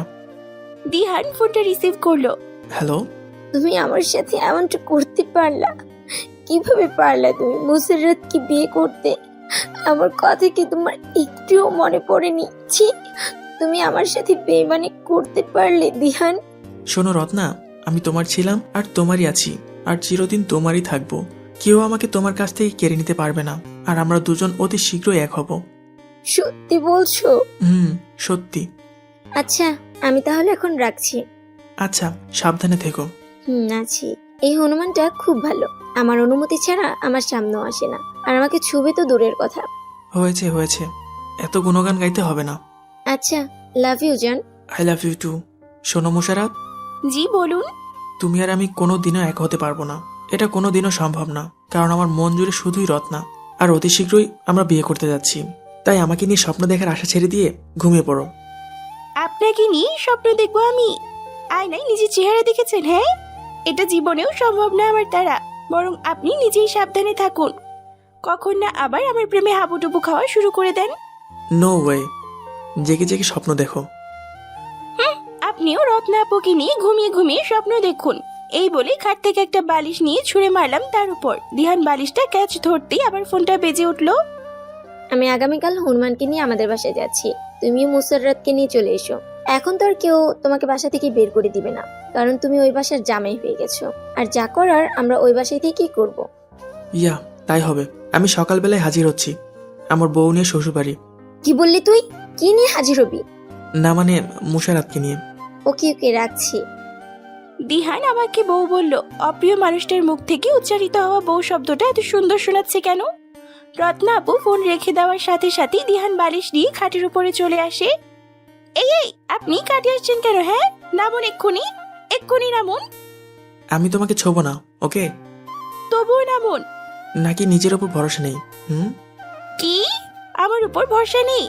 আপনার মতো অপ্রিয় মানুষের আঙুল ধরাও ইচ্ছে আমার নেই, বুঝলেন? তাহলে চুপচাপ শুয়ে পড়ো, আমার দিক থেকে নিশ্চিন্তে থাকো। Good night. দিহান কোলবালিশ নিয়ে এক পাশে শুয়ে পড়লো, কোলবালিশটা মাঝখানে রেখে দিল। আমি কি করব এখন? শুয়ে পড়বো নাকি নিজেকে পাহারা দিব সারা রাত? এ ছেলেকে বিশ্বাস করা যায়? যাবে না কেন? সে তো রত্না আপুকে ভালোবাসে। অন্তত রত্না আপুর সাথে বিশ্বাসঘাতকতা করবে না। অনেক রাত হয়ে গেছে, গত রাত তো ঘুমই হয়নি, তাই আমিও শুয়ে পড়লাম এক পাশে। দিহানের দিকে তাকাতে দেখি ও ঘুমে আচ্ছন্ন। ঘুমন্ত দিহানকে এত সুন্দর দেখায় কেন? কেন জানি ইচ্ছে করে ওর মাথায় এলোমেলো চুলগুলো ছুঁয়ে দিতে। সকালেও এমন দেখাচ্ছিল যখন ও ঘুমাচ্ছিল, আর এখনো সেরকম লাগছে। ঘুমালে কি অদ্ভুত মায়া লাগে ওর জন্য। আর জাগন্ত দিহানকে দেখলে ইচ্ছে করে ধরে পিটাই। অনেক রাত হয়েছে, ঘুমাই এবার। আমি ঘুমিয়ে পড়ি। সকালে ঘুম ভাঙি দিহানের ডাকে। ওরে মহারানী রে, কত বেলা হয়েছে খেয়াল আছে? এত বেলা পর্যন্ত কেউ ঘুমায়? আর একটু ঘুমাই না? না, একটু না, এখনই উঠো। উঠছি তো। যাও, উঠে এক্ষুনি ফ্রেশ হয়ে নাস্তা করতে আসো। নাস্তা করেই আমরা এখন তোমার বাসায় যাব। এত সকালে? আর কাউকে না বলি? বলতে হবে কেন? আর সকালে গেলে কি হবে? তাছাড়া এখন আমি ওই বাড়ি জামাই, আমাকে বাসা থেকে বের তো আর করে দিবে না। আপনি ওই বাড়ির কি? কি আবার? যা। থেমে গেলেন যে? না কিছু না, ফ্রেশ হয়ে নাস্তা করতে আসো। আপনি যান, আমি আসছি। ফ্রেশ হয়ে গেলাম নাস্তা করতে। ভাবি, ভাইয়া কাল আমাদের বাসর ঘরের টাকা দেয়নি, তোমাকে কোলে করে নিয়ে গিয়েই দরজা আটকে দিয়েছেন। আজ দিতে বলো টাকা। কি শুরু করলি সকাল সকাল? দিবে না পরে। আর আমার সামনে এসব কি শুরু করলি? না, আমার এখনই লাগবে, নইলে তোমার ছেলে আর দিবে না। দিহান, দিয়ে দে তো কিছু টাকা ওদের। না, 1 টাকাও পাবে না ওরা। আমি নাস্তা করে মুশারাতকে নিয়ে ওদের বাসায় হাজির হচ্ছি। মুশারাতকে নিয়ে ওদের বাসায় যাচ্ছি। 1 সপ্তাহ ঘুরে আসবো, ততদিনে টাকার কথা ভুলেও যাবে। দেখেছো আম্মু, তোমার ছেলে কি বলে? আমার টাকা দিয়ে আমি ফুল কিনেছি, কত কষ্ট করে সাজিয়েছি, আর তোমার ছেলে কিনা 1 টাকাও দিবে না আমায়। এমন করছেন কেন? দিয়ে দিন না ওদের কিছু টাকা, এটা তো ওদের শখের বিষয়। এই নে, যা। এবার খুশি? আমি অবাক হয়ে গেলাম, যে ছেলে এতক্ষণ বলল 1 টাকাও দিবে না, সেই ছেলে আমি বলা মাত্রই অমনি টাকা বের করে দিয়ে দিল। দেখেছো মা, তোমার ছেলে আজই বউয়ের বাধ্য বর হয়ে গেছে। চুপ করলি তুই? আর দেহান, তুই যে বৌমাকে নিয়ে ওদের বাসায় যেতে চাচ্ছিস, ওরা যদি তোদের বাসায় ঢুকতে না দেয়? আজব তো, কেন দেবে না ঢুকতে? আমি কি আর এখন বাইরের ছেলে নাকি? আমি এখন এই বাড়ির জামাই। দেখ বাবা, কোনো ঝামেলা করিস না, আর মুসাররাতকে কোনো কষ্ট দিস না। আর রত্না এলে রত্নার কাছ থেকে দূরে দূরে থাকবে, মনে রাখিস। এখন থেকে মুসাররাত তোর জিম্মাদারি, তোর বউ। মনে রাখলাম। নাস্তা করা শেষ, আমরা কিছুক্ষণ পর আমাদের বাসার উদ্দেশ্যে রওনা দিয়ে যাচ্ছি। যদিও আজ আমার একটু যেতে ইচ্ছে করছিল না, এবার এটা কেন যেন এখন আপন মনে হচ্ছে। আর বাসায় গেলেই আমার রত্না আপু আর দিহান মিলে কি না কি প্ল্যান করে আবার। ভালো লাগছে না এসব আর। এসে গেছি বাসায়, কলিং বেল বাজছে। মনে মনে চিন্তা করছি কি যে হবে আজ বাসায়। গেট খুলে দিলেন আমার খালামণি, দেখি কি হয় এখন। ও আম্মা যে, আসসালামু আলাইকুম। আম্মা কেমন আছেন? সকাল সকাল তোমরা কি মনে করে? আর আমাকে কেন আম্মা আম্মা করছো? তোমার আম্মা মুসাররাতের মা, আমি না। একদম না, আপনি আমার আম্মা। আর এই যে, ইনি আমার আম্মু। কেমন আছেন আম্মু? এই তো ভালো আছি বাবা, এসো ভেতরে এসো। ওহো আব্বাজান, আসসালামু আলাইকুম আব্বাজান। কেমন আছেন আপনি আব্বাজান? আমি দিহানের আচরণ দেখে অবাক হয়ে যাচ্ছি। কি করছে ও এসব? ভালো আছি। তুমি কি মনে করে? আপনারা তো আর দাওয়াত করবেন না, তাই আমি আমার বউ নিয়ে চলে আসলাম। আমি দিহানের মুখ থেকে বউ শব্দটা শুনলেই আটকে উঠি। এসেই যখন পড়েছো, যাও ভেতরে যাও, মুসাররাতের রুমে গিয়ে বসো। আর তোমরা কই? ওদের নাস্তা পানি দাও। এর মধ্যে রত্না আপু চলে এসেছে। আব্বু, আমি এসে গেছি। কি রে, কেমন আছিস? কেমন আছেন আব্বু? ভালো আছি বাবা। আসো পরিচয় করিয়ে দিই। ও হচ্ছে আমাদের মুসাররাতের হাজবেন্ড, আর ও রত্নার হাজবেন্ড। দুজন ওরা হাত মেলালো। মনে মনে বললাম, মেয়ে হলে 203 বলা যেত, কিন্তু এখন কি বলবো। যা রত্না, জামাইকে নিয়ে বস, ফ্রেশ হয়ে নে। কই তোমরা? ওদেরকে একসাথে নাস্তা দাও। আমাদের সবাইকে খালামণি আর আম্মু নাস্তা দিলেন। রত্না আপু আর দিহানকে দেখছি নাস্তা খাচ্ছে আর চোখাচোখি করছে। কেন জানি এসব আমার খুব বিরক্ত লাগছে, তাই আমি ওখান থেকে উঠে চলে গেলাম আমার রুমে। কিছুক্ষণ পর দিহানও এলো। উফ, রেস্ট নেই একটু, বিকেলে আবার বের হতে হবে। কোথায় বের হবেন? রত্না, তুমি, আমি আর হনুমানটা ঘুরতে বের হব। না, আমি যাব না। কেন যাবে না? আপনি রত্না আপুকে নিয়েই যান। তুমি না গেলে ওকে নিয়ে যেতে পারছি না বলেই তো তোমাকে নিয়ে যাচ্ছি, নইলে কি আর তোমাকে নিয়ে যেতাম নাকি? ও, তাই রেডি থেকো বিকেলে। আমি যাব না, যাব না, যাব না। তুমি যাবে। আমি শুনবো না আপনার কথা। শুনতে হবে। কেন শুনবো আমি আপনার কথা? কারণ আমি তোমার স্বামী। আপনি আমার কি? না মানে, রেডি থেকো বিকেলে, আমি একটু আসছি। দুপুরে খাওয়া দাওয়া শেষ করে দিহান সবার সামনে বলল, আমরা 4 জন চলুন ঘুরতে যাই, রেডি হয়ে নিন। আর রত্না আপুর বড় রাজি হয়ে গেলেন। রত্না আপু তো 2 পায়ে খাড়া যাবার জন্য। রত্না আপুর বর যেতে রাজি হয়েছেন বলে বাসার কেউ না করতে পারলেন না। আমি রুমে এসে নীল রঙের একটা শাড়ি পরলাম। দিহান আমাকে ডাকতে ডাকতে রুমে ঢুকছিল, আর হঠাৎ আমাকে দেখেও চুপ হয়ে গেল। আমি ওকে দেখি উল্টো দিকে মুখ ঘুরিয়ে দাঁড়ালাম। ভাবলাম এবার বুঝি আমাকে দেখে এতগুলো প্রশংসা করবে, কিন্তু সে যা বলল তা শুনে ইচ্ছে করছিল শাড়িটা তখনই খুলে ফেলি। সে পিছন থেকে আদুরে গলায় ঝাড়ি দিয়ে আমাকে বলে উঠল, শাড়ি পরেছো কেন? শাড়ি যদি সামলাতে না পারো, আর পরে যাওয়া আঁচল যদি সবসময় আমারই তুলে দেওয়া লাগে? আপনি তুলবেন না তো অন্য কেউ তুলবে?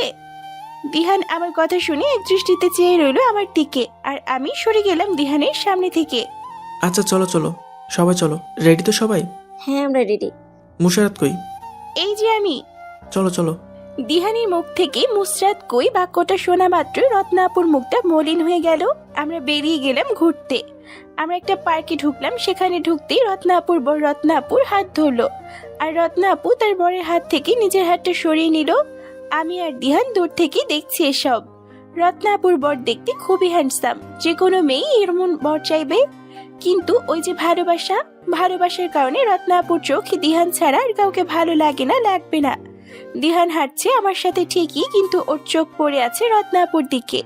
ওরা দুজনেই সুযোগ খুঁজছে আলাদাভাবে কথা বলার জন্য, কিন্তু কেউ সেই সুযোগ করে উঠতে পারছে না। কিছুক্ষণ পর যখন আমরা সবাই আবার একসাথে হলাম, তখন দিহান বলে উঠলো, আমি নাগরদোলায় উঠবো, কে কে উঠবে? আমি বললাম আমি উঠবো না, আমি ভয় পাই। রত্নাপুর বড় বলল সে উঠবে না। রত্নাপু বলল রত্নাপু উঠবে। তাই দিহান আর রত্নাপু দুজনে নাগরদোলায় উঠতে চলে গেল। আমি আর রত্নাপুর বর দুজনে দাঁড়িয়ে রইলাম। কেমন চলছে বিবাহিত জীবন? জি চলছে। আপনাদের কেমন চলছে দিনকাল? আর বলো না, তোমার আপু তো আমাকে পাত্তাই দেয় না। নতুন বিয়ে করলাম, বউ আদর যত্ন করবে কি তা না, দূরে দূরে রাখে শুধু। আচ্ছা, তুমি এত তাড়াতাড়ি বিয়ে করে নিলে কেন? এখনো তো পড়ালেখাও শেষ করনি বোধ হয়। ভাগ্যের লিখন না যায় খণ্ডন। তা বুঝলাম, কিন্তু জানার ইচ্ছে খুব, তোমরা কি লাভ ম্যারেজ করেছো? আমি ছোট্ট একটা হাসি দিয়ে বললাম, আইসক্রিম খাবেন? চলুন আইসক্রিম খাই। এদিকে রত্নাপুর দিহান তাদের ভালোবাসার মুহূর্ত উপভোগ করছে হয়তো, আর আমি আর রত্নাপুর বর আইসক্রিম খাচ্ছি আর গল্প করছি। সে তার ছোটবেলার স্মৃতিময় কথাগুলো আমাকে বলছেন। তার ভালো লাগা মন্দ লাগা পছন্দ অপছন্দ সম্পর্কে আমাকে সব বলতেছেন এক এক করে। এতক্ষণ কথা বলি বুঝতে পারলাম রত্নাপুর বর দেখতেই ভালো না, শুধু খুব ভালো মনের মানুষও বটে। আর রত্নাপু কিনা এই ভালো মানুষটাকে ছেড়ে তাকে দুঃখ দিয়ে দিহানের সাথে ঘর বাঁধার স্বপ্ন দেখছে। এদিকে রত্নাপু আর দিহান দুজনই পার্সোনালি কথা বলে নেয়। আগামীকাল ভোরেই আমরা দুজন পালিয়ে যাব, তারপর যা হবার হবে। তুমি শিওর? শিওর। আমিও হনুমানটার সাথে সারা জীবন কাটাতে পারবো না, তোমাকে ছাড়া আমি থাকতে পারবো না। আচ্ছা বাবু, আচ্ছা, তোমাকে ওই হনুমানের সাথে থাকতে হবে না, আমরা কাল ভোরেই পালাবো। আমি আর রত্নাপুর বর আইসক্রিম খেয়ে সেই আগের জায়গায় এসে আবার দাঁড়াই। দেখি দিহান আর রত্নাপু দুজনের হাত ধরে দাঁড়িয়ে আছে। আমি একটু কাশি দিলাম আর দুজনের হাত ছেড়ে দিল। আমরা দুজন আইসক্রিম খেয়ে এলাম। ভালো করেছো, চলো এবার আর একটু ঘুরে বাসায় চলে যাই। আচ্ছা ঠিক আছে। কিছু দূর যেতেই দেখি ফুলের ক্রাউন করে একটা বাচ্চা ছেলে ঘুরছে, যার যার ইচ্ছে কিনে মাথায় পড়ছে, কেউ বা আবার প্রিয়তমাদের কিনে পরিয়ে দিচ্ছে। হঠাৎ দিহান একটা ফুলের ক্রাউন কিনলো, কিনে রত্নাপুর মাথায় পরিয়ে দিয়ে বলল, দারুণ লাগছে তোমার ক্রাউনটাতে। আমি আর রত্নাপুর বর অবাক দৃষ্টিতে তাকালাম, আর তখনই রত্নাপুর বর আরেকটা ক্রাউন ছেলেটার হাত থেকে নিয়ে আমার মাথায় পরিয়ে দিয়ে বলল, অসাধারণ লাগছে তোমায়। আমি একটু হেসে বললাম, ধন্যবাদ। তারপর আমরা সবাই আবার হাঁটা শুরু করলাম। তারপর আমরা বাসায় চলে এলাম। সন্ধ্যায় রত্না আপু সবার জন্য চা বানিয়ে আনলো। চা এনেই সবার আগে দিহানের হাতে দিল। আমি রত্না আপুর বরের মুখের দিকে তাকিয়ে আমিও একটা কাপ নিয়ে তার হাতে দিলাম। সাথে সাথে তার মলিন মুখে হাসি ফুটে উঠল। রাতে আম্মু আর খালামণি সবাইকে ডিনারের জন্য ডাকলেন। আমরা সবাই গিয়ে বসে পড়লাম। তারপর আম্মুর হাত থেকে তরকারির ডিশটা নিয়ে আমি মাছের বড় মাথাটা চামচে তুললাম। উফ, প্লিজ, আমি নিব না, আমাকে দিও না। আপনাকে কি দিচ্ছে? হ্যাঁ, আমি তো দিচ্ছি আমাদের বাসার বড় জামাইকে। নিন তো প্লেটটা আগান। এর কি দরকার ছিল? আমি দিয়েছি না, চুপচাপ খান। দিহান আর রত্নাপুর মুখটা কেমন ভার হয়ে গেল বুঝলাম না। খাওয়া দাওয়া শেষ করে আমরা সবাই ছাদে গেলাম আড্ডা দিতে। সবাই বলল গানের কোলে খেলবে। আম্মু বলল, আমি আর আমার বোন এক দলে, আর মুসারাত আর দিহান এক দলে। আমি বলে উঠলাম, না আম্মু, আমি আর রত্নাপুর বর এক দলে। সেও হাসি দিয়ে বলল, আমরা এক দলে, রত্না আর দিহান এক দলে খেলো। সবাই বলল ওকে। তারপর রত্নাপুর বর বললেন, আমি আগে একটা গান গাই, তারপর শুরু করো সবাই। সবাই বলল ঠিক আছে। রত্নাপুর বর আমার দিকে তাকিয়ে গান গাইলেন, ভালোবাসবো বাসবো রে বন্ধু, তোমায় যতনে, দুধে আলতা গায়ের বরণ, রূপ যে কাঁচা সোনা, আঁচল দিয়া ঢাইকা রাইখো চোখ যেন পড়ে না। আমি তখনই হাসতে হাসতে আমার শাড়ির আঁচলটা দিয়ে মুখ ঢাকলাম, আর তখনই দিহান বলে উঠল, আমার মাথাটা ধরেছে, আমি শুভ একটু। আরে ভাই, মাত্রই তো খেলা শুরু হলো, আর এখনই চলে যাচ্ছে? আপনারা খেলুন, আমি যাই, ভালো লাগছে না আমার। আমিও যাই, আমারও ভালো লাগছে না। তাহলে আর কি, কাল খেলি। আজ সবাই কি রেস্ট নেই? সবাই যার যার রুমে রেস্ট নিতে চলে গেলাম। রুমে গিয়ে দেখি দিহান রুমে নেই। তাই আমি দিহান রুমে আসার আগেই আমার শাড়িটা খুলতেছি, আর তখন হঠাৎ করে ওয়াশরুম থেকে দিহান বেরিয়ে আসে। আমি চিৎকার দিই, দুহাত দিয়ে আমার মুখ ঢেকে ফেলি, আর দিহান আমার কাছে এসে আমার শাড়িটা গায়ে জড়িয়ে দিতে দিতে বলে, আমি তোমার বর, বাঘ বা ভাল্লুক না, ওকে? কে আপনি আমার? কিছু না, আমি বাইরে যাচ্ছি, তুমি চেঞ্জ করে নাও। আমি চেঞ্জ করি, দিহানকে রুমে আসতে বলি। শুয়ে পড়ি আমরা ঘুমানোর জন্য। দিহান ভাবে আমি ঘুমিয়ে পড়েছি। কিছুক্ষণ পর অনুভব করি দিহান আমার চুলে হাত বুলাচ্ছে, আর একটু পরেই দেখি দিহান আলতো করে আমার কপালে ওর ঠোঁট ছুঁয়ে দিয়ে ফিসফিস করে বলছে, তুমি আমার বিয়ে করা বউ, এইটুকু অধিকার তো আমার আছেই। আর শোনো, তুমি খুব ভালো মেয়ে, পারলে ক্ষমা করে দিও আমাকে। এই বলেই দিহান শুয়ে পড়ে ঘুমিয়ে পড়ে। আর ভোর হতেই আমি রত্নাপুর বরকে ফোন দিয়ে বলি, ঘুম ভেঙেছে নাকি? তাড়াতাড়ি আসুন, এক্ষুনি আমাদের পালাতে হবে। আর ওপাশ থেকে রত্নাপুর বড় বলে উঠলেন, আমি তো সারা রাত ঘুমাইনি, শুধু ভেবেছি কখন ভোর হবে আর আমি তোমাকে নিয়ে পালিয়ে যাব। তুমি বাইরে গিয়ে দাঁড়াও, আমি এক্ষুনি আসছি। আমি কোনো রকম ধীর পায়ে খাট থেকে নেমে বাইরে আসার জন্য রওনা দিচ্ছিলাম। পরক্ষণে আবার একটু ব্যাক করে দিহানের কাছে গেলাম। কি নিষ্পাপ লাগছে আমার অপ্রিয় বরটাকে। ওর কপালে আর মুখে অগ্রভাগে হাত রাখলাম, রেখে বললাম, আমি চলে যাচ্ছি আপনার জীবন থেকে। আপনার পথ এখন পরিষ্কার। ভালো থাকবেন রত্না আপুকে নিয়ে। সবাই আমাকে খারাপ বলবে তা আমি জানি, কিন্তু আপনার তো আর খারাপ থাকবেন না। তাই আমি সরে গেলাম, চাই না আপনাকে কেউ খারাপ বলুক। তারপর হন হন করে বেরিয়ে চলে এলাম। ওদিকে রত্নাপুর বড় রত্নাপুকে ঠিক একইভাবে এই কথাগুলো বলেই বাইরে আসার জন্য রওনা দিয়েছে, আর সাথে অ্যাড করেছে এই অল্প একটু কথা। আমাকে এই কয়দিন ঠকিয়েছো সমস্যা নেই, কিন্তু তোমার দিহানকে ঠকিও না।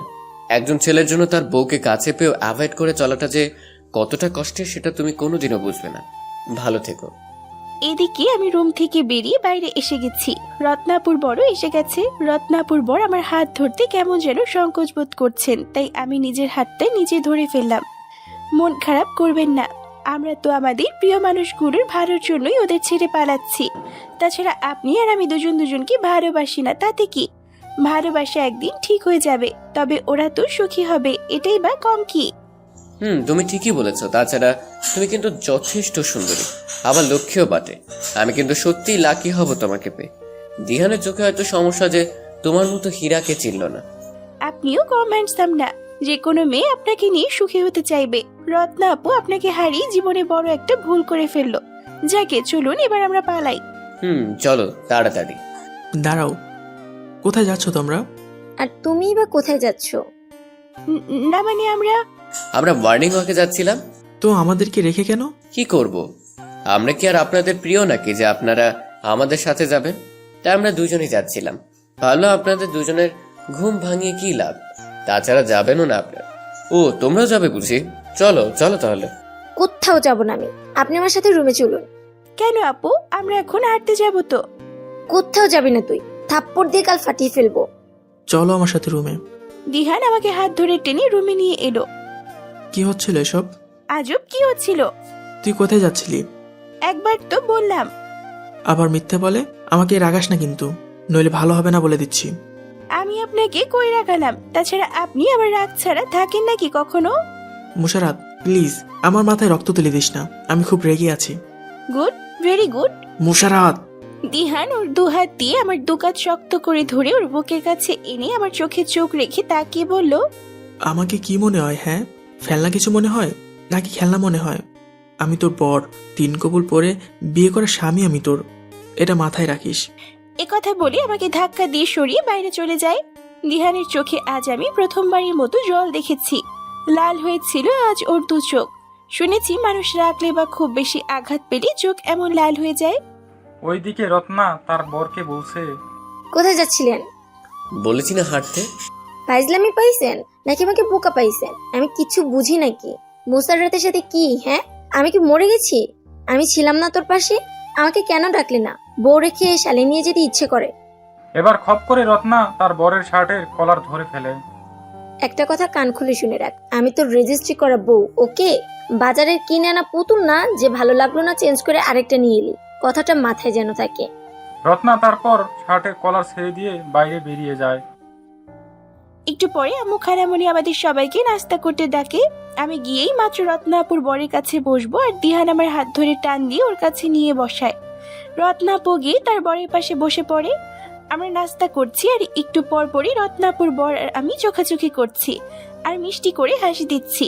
কিছুক্ষণ পর আম্মু আর খালামণি বলে উঠলেন, তোদের বাবা তোদের শপিং করার জন্য কিছু টাকা দিয়েছেন, নাস্তা করেই তোরা চলে যাস শপিং করতে, নিজেদের ইচ্ছে মতো যা ইচ্ছে তাই কিনে নিস।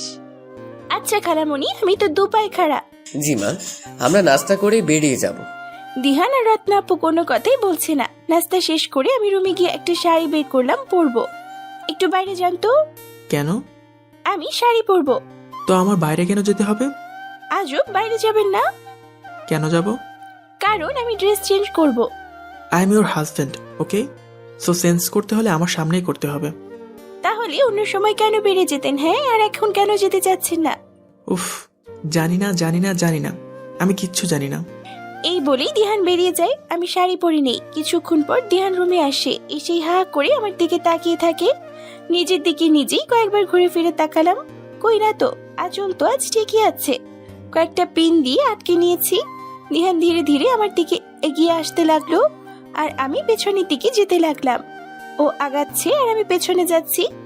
একবারই দেয়ালের সাথে লেগেই গেছি আমি। দিহানের মুখটা আমার গালের কাছে এনে আনতে লাগলো আর আমার হার্টবিট বাড়তে লাগলো। আস্তে আস্তে কানের কাছে ঠোঁটটা এনে কিছু বলতে যাবে আর তখনই রত্না আপু রুমে এসে পড়লো। হয়েছে তোদের? আমি দিহানকে সরিয়ে দিয়ে বললাম, রেডি আমরা। আজব, আসার আর সময় পেল না। কি? কিছু না আপু, চলো। আমরা সবাই শপিং করতে বের হলাম। মার্কেটে পৌঁছে গেছি। শাড়ির দিকে প্রথমে ঢুকেছি। সবাই শাড়ি দেখছি। রত্নাপুর বর একটা গাঢ় গোলাপি রঙের শাড়ি নিয়ে আমার দিকে আগচ্ছে আর তখনই দিহান একটা লাল টুকটুকে শাড়ি নিয়ে আমার মাথায় পরিয়ে দিয়ে বলে, এই শাড়িটা কেমন দেখো তো? আছে মোটামুটি, তবে ওই গোলাপি শাড়িটা বেশি সুন্দর। আর তখনই রত্না আপু গোলাপি শাড়িটা নিয়ে বলে, এটা তাহলে আমি নিয়ে নিলাম। না, এটা দাও বলছি। এটা মুসারাত পছন্দ করেছে আগে, তাই ওকে দাও এটা। তুমি দিখানের হাতেরটা নাও, ওটা পরলে তোমাকে বেশি মানাবে। না, আমি এটাই নিব। অনেক ধ্যানের হাতেরটা। আপুই নিক ওটা, আমি কোনো শাড়ি নিব না। এই বলে আমি ওখান থেকে সরে আসলাম। দাঁড়াও মুসারাত, দাঁড়াও। রত্নাপুর বর আমার কাছে পেছনে পেছনে চলে আসলো আর এসেই বলল, এখন তো আটকাবার মতো কেউ নেই, এবার চলো তবে পালাই। এবার সবার পালানো বন্ধ। তাই তো মনে হচ্ছে। আমরা বোধহয় সাকসেস, তাই না দুলা ভাই? দেখা যাক কি হয়। ওই দিকে দিহান আর রত্না আপু কথা বলছে। আমি তোমাকে একটা কথা বলতে চাই দিহান। আমিও তোমাকে কিছু বলতে চাই। বলো তাহলে। না, তুমি বলো আগে। আরে তুমি আগে বলো, সমস্যা নেই। আমি জানি না কথাগুলো শুনে তুমি কেমন রিয়েক্ট করবে, তবে কথাগুলো আমার তোমাকে আজকে জানাতে হবে। নিঃসংকোচে বলো কি বলতে চাও। রত্না, আমি তোমাকে নিয়ে পালাতে পারবো না। জানি তুমি আমাকে খুব ভালোবাসো, আর আমিও তোমাকে খুব ভালোবেসেছি এবং চেয়েছি, কিন্তু এখন আমাদের জীবনে দুজন নতুন মানুষের আগমন ঘটেছে। আমরা চাইলে ওদের আঘাত করতে পারি না। কিন্তু ওরা দুজনেই তো একসাথে পালানোর প্ল্যান করছে, তাই না? তাহলে তো আমাদের সমস্যা থাকার কোনো কারণ তো দেখি না। হয়তো করেছে প্ল্যান, পালিয়ে তো আর যায়নি। আমরা তো করেছিলাম প্ল্যান, পালিয়ে গেছি কি? দিহান, ওদের আঘাত দিতে চাও না, এটাই কি মেইন রিজন? কেন? তোমার কি ওই মানুষটাকে আঘাত করতে ভালো লাগবে? কথা ঘুরাচ্ছ কেন? দেখো, আমরা আমাদের নিজেদের স্বপ্ন পূরণ করতে গিয়ে পরিবারের এতগুলো মানুষকে হার্ট করতে পারি না। দিহান প্লিজ, আমাকে ভুলভাল বুঝিয়ে কোনো লাভ নেই। আমি শুধু মেইন রিজনটা জানতে চাই, কেন তুমি মুসাররাতকে ছেড়ে আমার সাথে ঘর বাঁধতে চাচ্ছ না? ওকে লিসেন, তুমি কারণ জানতে চাও তো? তবে শোনো, আমি মুশারাতকে তোমার বরের আশেপাশে দেখলে আমার গা জ্বালা করে। যখন তোমার বর মুশারাতের জন্য শাড়ি সিলেক্ট করেছে, তখন ইচ্ছে করছিল ওই শাড়ি দিয়ে তোমার বরের গলায় ফাঁস দিই। সকালে যখন আমি মুশারাতের ফোনে কথা বলতে শুনি আর শুনি যে ওরা পালিয়ে যাবে, তখন আমার বুকের ভেতর ঝড় বয়ে যাচ্ছিল। আর যখন ওদের সামনে গিয়ে দেখি ওরা দুজন দুজনের হাত ধরে দাঁড়িয়ে আছে, তখন বিশ্বাস করো তোমার বরকে খুন করে ফেলতে ইচ্ছে করেছিল। কেন লাগছিল তোমার এমন? কেন এমন ফিল করছিলে তুমি? উত্তর জানা আছে কি? না, জানি না, কিচ্ছু জানি না আমি। একটা জিনিস খেয়াল করেছো দিহান, কি? তুমি আজই মানুষটাকে হনুমান বলনি। ও, কি বলেছো জানো? আমার বর বলেছো। আর যে মুহূর্তে তুমি তাকে আমার বর বলে সম্বোধন করেছো, সেই মুহূর্তেই আমি বুঝে গেছি তুমি মেনেই নিয়েছো আমি আর তোমার নই, আমি শুধু তার। প্লিজ আমাকে ভুল বোঝো না রত্না। না, ভুল আমি একদমই বুঝিনি তোমায়, বরং খুশি হয়েছি যে তুমি আমার বোনটাকে ভালোবাসতে শুরু করেছো। মানে খুব সোজা, তুমি মুসাররাতকে ভালোবেসে ফেলেছো, আর মানুষ তার সবকিছুর ভাগ দিতে পারলো, তার ভালোবাসার মানুষটার ভাগ কাউকে দিতে পারে না, কখনোই না, যেমনটা আমিও পারবো না দিতে। ঠিক বুঝলাম না। আমিও পারবো না আমার বরের ভাগ কাউকে দিতে, এমনকি আমার বোনকেও না। তোমার যেমন আমার বরকে মেরে ফেলতে ইচ্ছে হয়েছে মুসাররাতের হাত ধরা দেখে, তেমনি আমারও ইচ্ছে হয়েছে মুসাররাতকে মেরে ফেলতে আমার বরের হাত ধরা দেখে। তোমার যেমন শাড়ি দিয়ে ফাঁস দিতে ইচ্ছে করেছে আমার বরকে, আমারও ইচ্ছে করেছে মুসাররাতকে ফাঁস দিতে। এগুলা কেন হয়েছে আমাদের মাঝে জানো? জেলাসি থেকে। আর এটাই সত্যি, আমরা আমাদের বর এবং স্ত্রীকে ভালোবাসতে শুরু করেছি, আর এটাই হচ্ছে কারণ, যে কারণে আমরা ওদের ছেড়ে যেতে পারবো না। আর আমার সাথে আমার বরের আর তোমার সাথে মুসাররাতের এখন যে সম্পর্কটা চলমান, এটা হচ্ছে পবিত্র সম্পর্ক। তাই অল্প কদিনেই আমরা মায়া আটকা পড়ে গেছি, আল্লাহর রহমত এটা। আমিও সিম এই কথাগুলোই তোমাকে বলতে চেয়েছিলাম, যে আমাকে তুমি ক্ষমা করে দাও, আমি পারবো না আমার বরকে ছেড়ে তোমার সাথে পালিয়ে যেতে। Thank you Ratna, thank you. থাক থাক, এত থ্যাংক ইউ বলতে হবে না, চলো দেখি ওরা কোথায়। আর একটা কথা, মুসাররাত কিন্তু খুবই ভালো একটা মেয়ে, ওকে কখনো কষ্ট দিও না। আর তোমার বড় খুব ভালো, ওকে কখনো দুঃখ দিও না। হুম হুম। হুম হুম। তোমরা হ্যাঁ আমরা সব শুনে নিয়েছো? সব শুনে নিয়েছি। আসলে হয়েছে কি? কিছু বলতে হবে না, এখন আমরা বলছি, তোমরা শোনো। কি বলবে তোমরা? আমরা যেহেতু সাকসেস হয়ে গেছি, আমাদের প্ল্যানে তাহলে সব বলে দেওয়াই তো ভালো, তাই না মুসাররাত? কারেক্ট দুলা ভাই। তো শোনো, আমরা যেদিন প্রথম ঘুরতে বের হই, তুমি আর দিহান নাগরদোলায় উঠেছিলে আমাদের রেখে, মনে আছে? মনে থাকবে না কেন, তাছাড়া তোমরাই তো উঠোনি। সেদিন আমি আর মুসাররাত হাঁটতে হাঁটতে কিছু দূর গিয়ে আইসক্রিম খাই, আর আমি ওকে জিজ্ঞেস করে কেমন চলছে বিবাহিত জীবন। ও কিছুটা আড়াল করার চেষ্টা করে তখন নিজেকে, তাই ও যেন ইজি ভাবে ওর কষ্ট কিংবা আক্ষেপগুলো আমার কাছে শেয়ার করে হালকা হতে পারে, সেই জন্য আমিও আমার কষ্টগুলো ওকে বলে নিজেও হালকা হই, তোমার অবহেলার কথাগুলো ওকে জানাই। এক পর্যায়ে ও আমার চোখে জলও দেখতে পায়, আর তখনই ও আমাকে জানায় তোমার আর দিহানের সম্পর্কের কথা, আর ওদের বিয়েটা কিভাবে হয় সেই কথা, আর আমাকে বলে কিভাবে কি করা যায়, এমন কিছু করা উচিত আমাদের যাতে আমরা সবাই ভালো থাকি। ও সব কথা শুনে মনে হলো আমরা চারজনের কেউই ভালো নেই, তাই মুসাররাত আর আমি প্ল্যান করি আমরা তোমাদের প্ল্যানটাই কাজে লাগাবো। দুজনেই পরের দিন ভোর হতেই মোবাইলে জোরে সাউন্ড করে পালিয়ে যাবার কথা উল্লেখ করব, যাতে দিহান আর তুমি শুনতে পাও। আর এরপর যদি তোমাদের মনে আমাদের জন্য বিন্দু মাত্র ভালোবাসা বা মায়া জন্ম নিয়ে থাকে, তাহলে তোমরা আমাদের আটকাবে, আর যদি না আটকাও তবে আমরা দুজন চেষ্টা করব তোমাদের এক করে দিতে, কারণ আমাদের ভালোবাসার মানুষগুলো আমাদের সাথে থেকে কষ্ট পাবে, তা আমরা কিভাবে হতে দেই? ভালোবাসার মানুষ? জি ম্যাডাম, আপনারা যেমন আমাদের ভালোবাসতে শুরু করেছেন, তেমনি আমরাও আপনাদের। আপনাকে বলছি, নিয়মিত রোমান্টিক ভালোবাসার গল্প পেতে আমাদের গল্পের শহর চ্যানেলটি সাবস্ক্রাইব করে পাশে থাকা বেল আইকনটি বাজিয়ে দিন। দুলা ভাইয়া। আচ্ছা আমি চুপ। তাহলে এসব তোমাদের প্ল্যান ছিল মুশারাত? জি ভাই, আমাদের প্ল্যান ছিল। মুশারাত, তুমি কেন কোনো কথা বলছো না? সরি। সরি না, তবে রে। আমি তাড়াতাড়ি করে আমার দুহাত দিয়ে দুই গাল আটকালাম। দিহান চোখ বড় বড় করে আমার দিকে তাকিয়ে আছে। কি হলো? যদি থাপ্পড় দিয়ে গাল ফাটিয়ে দেন তাই আর কি। সবাই হেসে দিল। থ্যাংক ইউ সো মাচ ভাই, আপনার জন্যই আমি মুশারাতকে আপন করে পেলাম। ধন্যবাদ। তো আপনার বউয়ের পাওনা, ওর জন্যই আমিও আমার বউকে আপন করে পেলাম। যাই হোক, এত ধন্যবাদ দেওয়া লাগবে না। চলুন এবার সবাই বাসায় চলুন। তারপর দিহান আমাকে একটা শাড়ি কিনে দিয়ে বলে, এটা কি আপনি নেবেন নাকি আপনার দুলাভাই পছন্দ করে দিবে? আমি চোখ বড় বড় করে দিহানের দিকে তাকাই। ঠিক আছে ঠিক আছে, আর ভয় দেখাতে হবে না। দুলা ভাইও আপুকে একটা শাড়ি কিনে দেয়। তারপর আমরা সবাই বাসায় চলে আসি। রাতে আমি দিহানকে সারপ্রাইজ দিতে দিহানের পছন্দ করে দেওয়া শাড়িটা পরি। দিহান দরজায় নক করছে। আজ ওর নকের আওয়াজে সারা শরীর শিউরে উঠছে, আবার ভয়ও হচ্ছে কিছুটা, লজ্জা তো আছেই। আসবো? জি, আসতে পারেন। দিহান আমাকে দেখে মুগ্ধ হয়ে ধীরে ধীরে আমার দিকে হেঁটে আসতে থাকে, আর আমি পিছনের দিকে যেতে থাকি। আজও যখন আমি দেয়ালের সাথে লেপটে যাই তখন দিহান ওর ঠোঁট দুটো আমার দিকে এগিয়ে আনতে থাকে আর আমি চোখ বন্ধ করে ফেলি। আর তখনই ও আমার রোমান্টিকতার 12টা বাজিয়ে দিয়ে কানে মুখ এনে ফিসফিস করে বলতে থাকে, আঁচলটা যদি সামলাতে না পারো তাহলে শাড়ি পরার কি দরকার? আমি চোখ খুলে দিহানকে ধাক্কা দিয়ে সরিয়ে দিয়ে বলে উঠলাম, আঁচলটা যদি সারা জীবন তুলে দিতে নাই পারো তাহলে প্রিয় হবার কি দরকার, অপ্রিয়ই থাকো। আমি রাগ করে চলে যাচ্ছিলাম আর দিহান হ্যাচকা টানে আমাকে বুকে জড়িয়ে নিয়ে বলে, ও প্রিয় রে, আমি কি হয়েছি নাকি তোমার প্রিয় রে?